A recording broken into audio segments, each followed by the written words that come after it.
quelle est la vraie définition de l'exponentielle? Eh ben, c'est très certainement pas celle qu'on vous a apprise au lycée. En fait, l'exponentielle, au lycée, elle est définie de manière très jolie. Euh, D'ailleurs, c'est une des premières définitions et démonstrations qu'on vous fait, normalement, dans un minimum rigoureuse. Donc, normalement, c'est assez marquant. Et on vous dit tout simplement que l'exponentielle, c'est la seule fonction continue et dérivable telle qu'on est l'exponentielle, la dérivée de l'exponentielle. C'est exponentielle, et l'exponentielle de 0, c'est égal à 1. Et avec ces deux conditions, on vous dit ça vous définit une fonction unique. Et ensuite, ce qu'on vous fait au lycée, c'est qu'on vous le démontre. Et là, on vous fait une très belle démonstration de l'unicité, parce que c'est comme ça qu'on démontre l'unicité. On se prend deux candidats à notre exponentielle qui vérifient les deux assertions. Donc on se prend exponentielle 1 qui vérifie qui vérifie la définition de l'exponentielle, et on se prend une exponentielle 2 qui vérifie aussi la définition de l'exponentielle. Voilà, et à partir de là, un petit raisonnement avec une fonction auxiliaire qu'on note g, et qui est et la fonction qui a x associe exponentielle de 1 sur exponentielle de 2. Alors là, c'est le premier petit manque de rigueur, parce qu'on ne sait pas, a priori, si exponentielle, c'est une fonction qui s'annule ou pas, donc techniquement, on ne pourrait pas trop mettre une exponentielle au dénominateur sans le justifier, mais bon, ça, on va passer rapidement. Mais si on dérive ça, eh ben, on se rend compte, donc je vous laisse vous en convaincre, vous dérivez juste un u sur v, donc normalement, ça vous savez faire, en utilisant le fait que exponentielle prime, c'est exponentielle, et ben ça, vous obtenez 0 si vous dérivez. Et si vous évaluez cette fonction en 1, enfin en 0, en utilisant la deuxième ligne, la deuxième ligne de ce qu'il y a écrit, vous obtenez g de 0 égale 1. Ce qui fait que comme g est défini sur tout R et que sa dérivée est nulle, eh ben g est une constante, et la constante c'est nécessairement sa valeur en 0. Donc g est égal à 1 tout le temps, donc nécessairement exponentielle de 1 sur exponentielle de 2 ça fait 1, donc exponentielle de 1 est égal à exponentielle de 2. Enfin, exponentielle 1 est égal à exponentielle 2. Et ça nous prouve l'unicité de notre fonction exponentielle, qui vérifie ces deux propriétés-là. Donc en gros, ce qu'on a prouvé, c'est qu'il y a une seule fonction qui pouvait vérifier ça. Donc c'est une preuve assez rigoureuse. Mis à part le exponentiel au dénominateur, mais ça, à la fin de la vidéo, je vous montrerai comment nous en sortir pour bien montrer que en fait, l'exponentielle, elle est bien tout le temps positive. Donc il n'y a, y a, pas, y a pas à s'inquiéter. Donc ça, on le verra en fin de vidéo. Mais en fait, une fois qu'on a défini que votre prof il vous a démontré l'unicité de l'exponentielle, il vous dit ok, c'est bon, bah voilà, on a l'exponentielle, maintenant on va l'utiliser, on va faire plein de calculs, on va faire plein d'exercices et tout le monde va être content. Mais en fait, non. En faisant ça, il a manqué de. Il vous a pas dit quelque chose et il s'est bien gardé de vous le dire. En fait, il a pas montré que ça existait. Il a juste montré l'unicité. Et l'unicité, ça n'a rien à voir avec l'existence. Il y a des choses qui existent et qui ne sont pas uniques, et il y a des choses qui sont uniques, mais qui n'existent pas. Par exemple, si je vous dis, je vais vous faire la même démonstration que ce qu'on fait au lycée, mais avec quelque chose qui n'existe pas. Donc je vous dis, ok, je pose la fonction f, donc, qui a f de 0, bah, associe 0 à 0, donc f de 0 égale 0, et f' de x, c'est une fonction très particulière. Donc déjà, f est dérivable, donc je dis, on définit la fonction dérivable f comme ceci, donc f de 0 c'est égal à 0, et f' de x c'est égal à 1 si x est positif, strictement on va dire, strictement positif, et égal à 0 sinon. Et ben là, je peux montrer l'unicité. Ok, bah pour montrer l'unicité, on se prend f1 et f2, qui vérifient toutes les deux ces conditions-là, on se prend g qui est égal à la différence des deux, et on va voir donc que g', ça va être égal à 0 pour les x positifs et égal à 0 pour les x négatifs, en faisant une petite disjonction de cas sur ceci. Et donc, comme g de 0 c'est aussi égal à 0, parce que 0 moins 0, et ben ça veut dire que g, c'est la fonction constante égale à 0. Donc f de 1 égale f de 2. Et ben voilà. Et là, ce que j'aurais pu dire techniquement, c'est que, ok, j'ai bien défini une fonction, vu que elle est unique. Et ben non, vu que cette fonction n'existe pas en fait. Si vous voulez, je vous ferai une vidéo sur le théorème de Dardoux, mais en fait, ce théorème nous montre que cette fonction n'existe pas. Et donc cette fonction, elle est unique techniquement, mais en fait, elle n'existe pas. Et techniquement, ça pourrait être la même chose qui se produirait pour notre exponentielle. Il y a un monde où peut-être notre exponentielle n'existe pas. elle est peut-être unique, mais peut-être qu'elle n'existe pas. Et ça, c'est un problème. Donc en fait, dans cette vidéo, je vais vous montrer comment on peut définir de manière simple, parce qu'il y a plein de définitions pour l'exponentielle. Vous pouvez la définir avec des séries ou en tant que point fixe d'une certaine application avec le théorème de Cauchy-Lipschitz. Là, je vais vous donner une démonstration qui est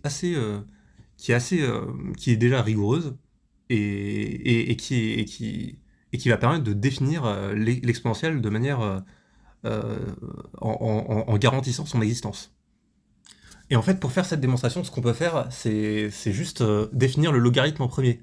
Ce qui permet de un petit peu pardonner aux profs de lycée, parce que en fait, ils peuvent pas vraiment faire de démonstration très rigoureuse, vu que au lycée, on voit l'exponentielle avant de voir le logarithme. En fait, la bonne manière de définir l'exponentielle et le logarithme, c'est de définir le logarithme dans un premier temps, et ensuite de dire que l'exponentielle, c'est la fonction inverse du logarithme.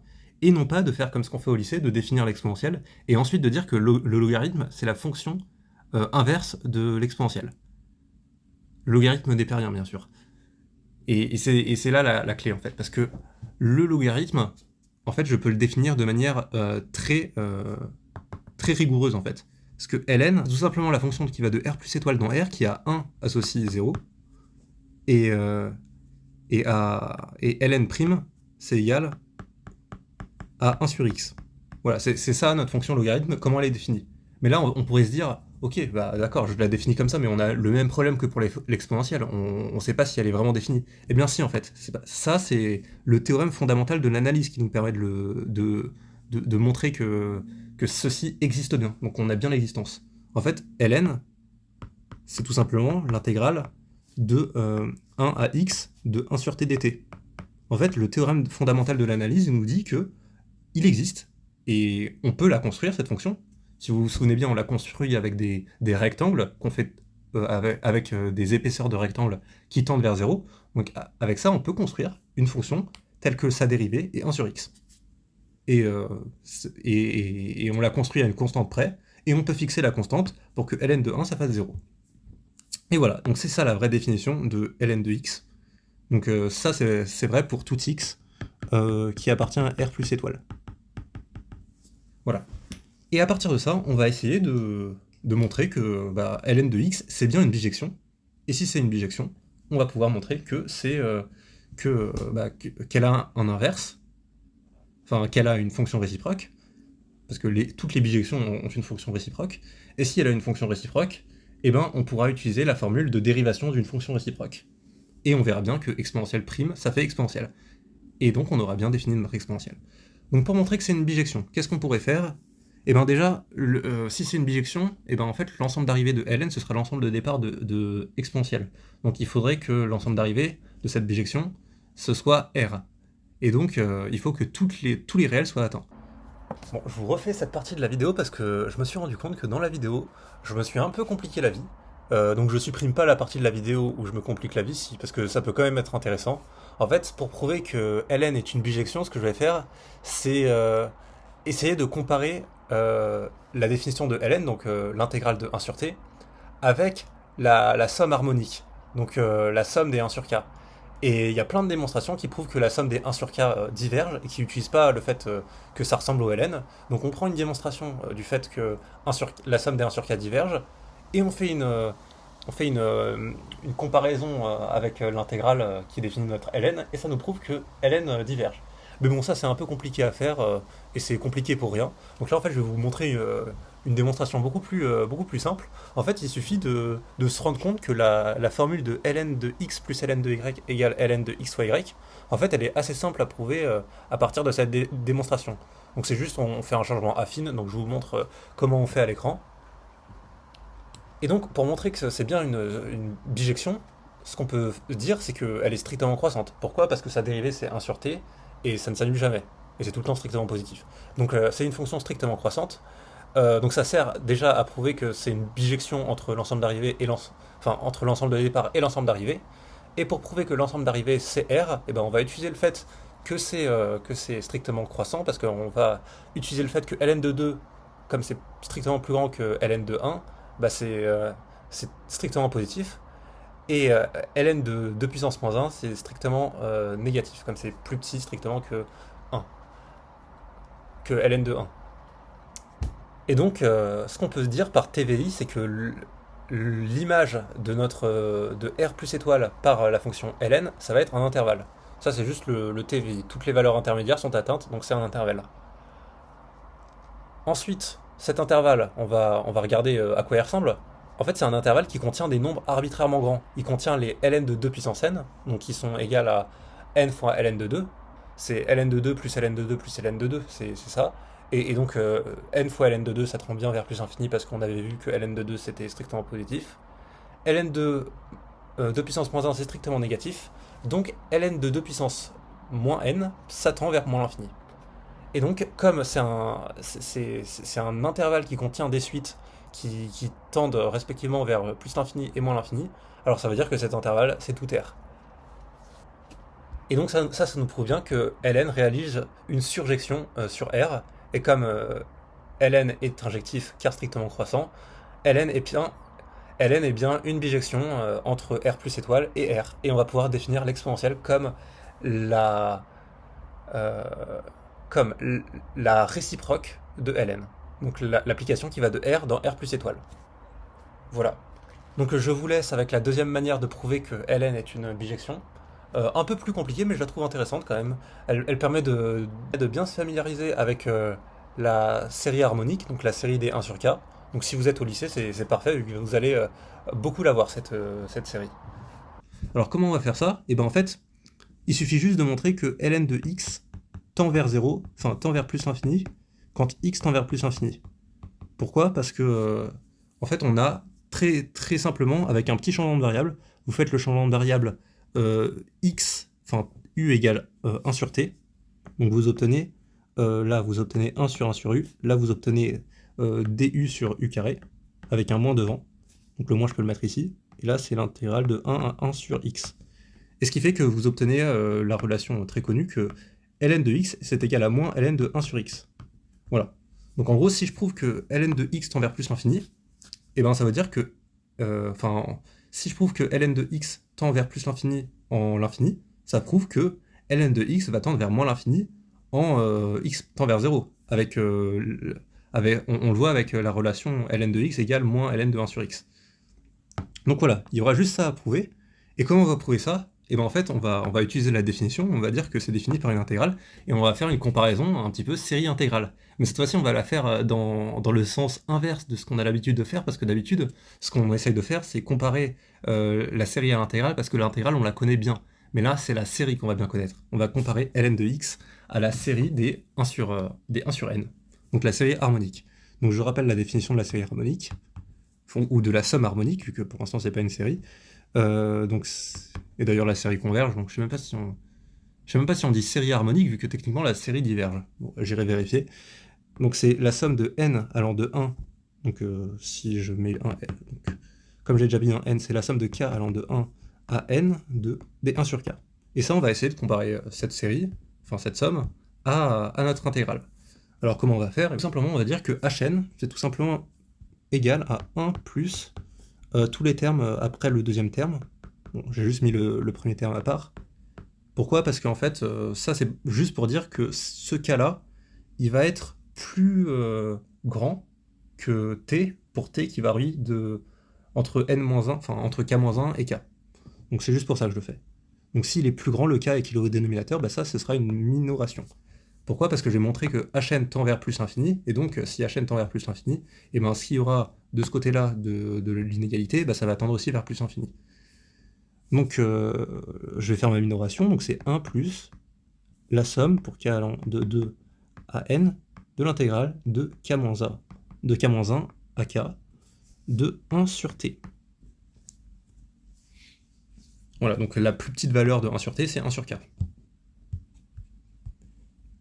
Et donc ça, bah, c'est partial, ça c'est tout simplement égal à 1 plus ln de k. Enfin ln de n du coup. Voilà, donc maintenant on a bien que hn c'est plus petit que, hn-1 c'est plus petit que ln de n. Donc ça, on est très content, parce que si on arrive à prouver que Hn-1 tend vers plus infini, donc que Hn tend vers plus infini, ça nous dira que Ln tend vers plus infini. Et pourquoi je dis que Ln tend vers plus infini et pas Ln de n tend vers plus infini pour tous les entiers ou je ne sais quoi? Tout simplement parce que Ln c'est une fonction croissante. Oui, j'aurais pu le préciser, mais la dérivée de Ln c'est 1 sur t. Et 1 sur t c'est toujours strictement positif. Donc c'est une fonction strictement croissante, Ln. Donc si j'arrive à prouver que Ln tend vers plus infini sur les entiers, et ben il va tendre vers plus infini sur tous les raies. Comment je fais ça? Et ben en fait, on va utiliser une démonstration du fait que Hn tend vers plus infini, mais qui n'utilise pas le Ln. Et pour ça, il y en a une très très très connue, qui est tout simplement d'essayer de regrouper les termes du Hn et de les minorer. Donc je vais vous montrer l'exemple avec H8, qui est égal à 1 plus 1 sur 2 plus 1 sur 3 plus 1 sur 4. Voilà. Et en fait, ça, je vais pouvoir remplacer chacun des dénominateurs par la puissance de 2 qui est immédiatement après. Enfin, par la plus petite puissance de 2 qui est après ce nombre au dénominateur. Donc pour le 1, ça va rester 1. Pour le 1 sur 2, bah, comme 2 c'est une puissance de 2, ça va rester 1 sur 2. Et en fait, je veux que des puissances de 2. Et comme 3 c'est pas une puissance de 2, bah, je vais le remplacer par une puissance de 2. Et la plus petite qui est plus grande que 3. Donc en fait, ce que j'obtiens là, en fait, c'est pas une égalité, c'est une minoration. Et donc 1 sur 4, c'est une puissance de 2, donc c'est 1 sur 4. Ensuite, la plus petite puissance de 2, qui est plus grande que 1 sur 5, ça va être 1 sur 8, et ça va être comme ça jusqu'à 1 sur 8, etc. Et on voit bien là que, en fait, à chaque fois, il y a 2 fois plus de termes constants, quoi. Et donc là, en fait, ça, comme il y a 2, 1 quart, ça fera 1 demi. Comme il y a 4, 1 huitième, ça fera 1 quart. Enfin, non, ça fera 1 demi. Et finalement, en fait, si je continue ce processus indéfiniment, là j'ai pris le 8 qui est 2 puissance 3, mais si je prends h 2 puissance n pour, en toute généralité, bah, j'aurai que h 2 puissance n c'est plus grand que 1 plus 1 demi plus 1 demi plus 1 demi, autant de fois qu'il y a 2 puissance quelque chose, donc 1 demi fois 2, 1 demi fois n. Donc n sur 2. Alors ça, en fait, ça se démontre par récurrence, hein. Bon, l'idée, c'est exactement l'idée que je vous donne là, mais je vais vous donner la formule rapidement qui permet de faire l'hérédité. En fait, c'est tout simplement de se rendre compte qu'entre 2 puissance n plus 1 et 2 puissance le tout n plus 1, enfin 2 puissance parenthèse n plus 1, et ben en fait, il y a exactement 2 puissance n termes, ce qui fait qu'on peut passer d'un rang à l'autre. Voilà, donc ça c'est pas très important. Ce qui est important, c'est juste de se rendre compte que h puissance 2 puissance n, ça tend bien vers plus l'infini. Et en utilisant cette minoration-là, et ben on a bien que ln n, ça va aussi, enfin ln de 2 puissance n, ça va aussi tendre vers plus l'infini. Ln de 2 puissance n, ça tend aussi vers plus l'infini. Ln est une fonction croissante, et ben en fait je peux même pas le vérifier en fait sur tous les entiers que ça tend vers plus l'infini. Je peux le vérifier sur toutes les puissances de 2, et si ça tend vers plus l'infini pour toutes les puissances de 2, enfin en se restreignant aux puissances de 2, comme la fonction est croissante, et ben on a que ln de x tend vers plus l'infini. Quand x tend vers plus l'infini. Et quand x tend vers 0, et ben ln de x, qui est égal à moins ln de 1 sur x, ça on l'avait prouvé par un changement de variable, et ben ça tend, quand x tend vers 0, comme ceci, le 1 sur x à l'intérieur va tendre vers plus l'infini, alors ln de 1 sur x va tendre vers plus l'infini, et donc comme il y a un moins devant, ça va tendre vers moins l'infini. Finalement, par le TVI, ln de r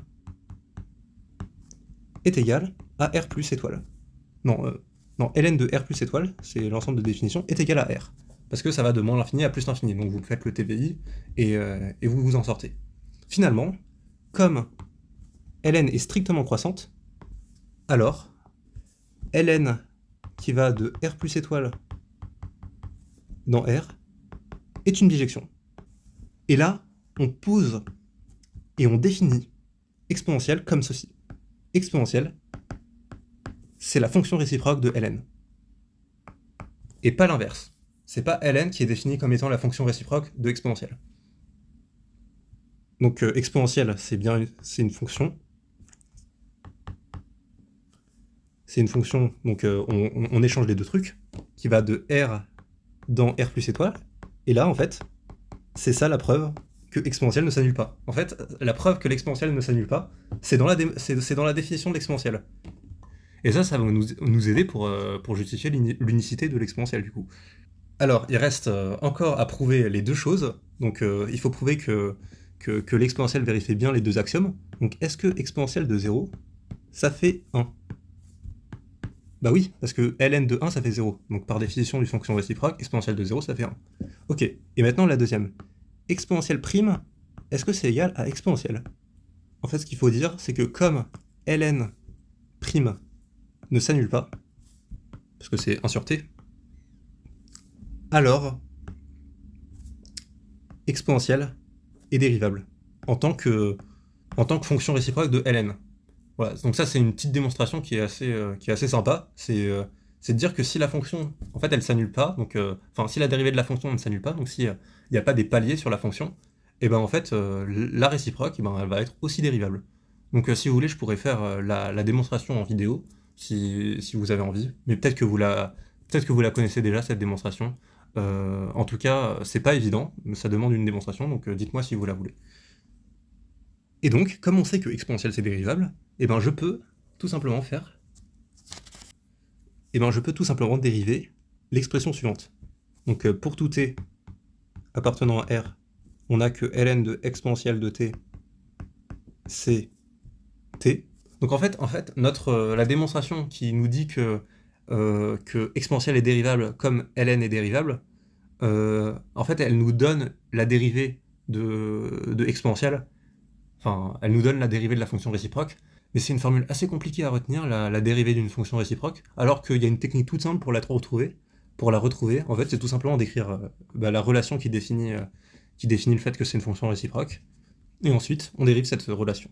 Donc à droite, ce qu'on peut dériver, c'est le t, donc ça fait 1, et à gauche, on dérive le 1 sur le ln, donc ça fait 1 sur exponentielle de t, et on dérive l'intérieur.